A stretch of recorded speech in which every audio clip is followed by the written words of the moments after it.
Merci Madame la maire. Chers collègues, au nom de la majorité municipale, je remercie Marion Gauthier pour cette présentation du BP 2025, ainsi que l'ensemble des collègues et des services qui ont concouru à sa préparation dans cette situation inédite.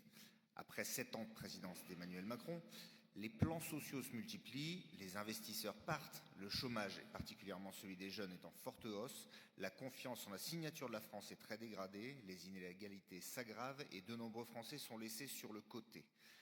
Ces Français, ils ont plusieurs inquiétudes, nous les partageons avec eux. Notre première inquiétude concernait la capacité de notre pays de se doter d'un budget. Bon, il a désormais été adopté, c'était brutal, mais c'était crucial pour les associations, les Mahorais, les entreprises, les Français des classes moyennes et populaires qui n'ont pour seul capital que leur force de travail et marge au dispositif de solidarité nationale qui les rattrape parfois in extremis de la grande pauvreté.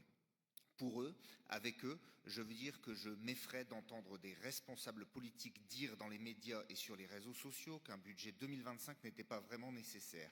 Soit c'est de la manipulation, soit c'est de la désinvolture.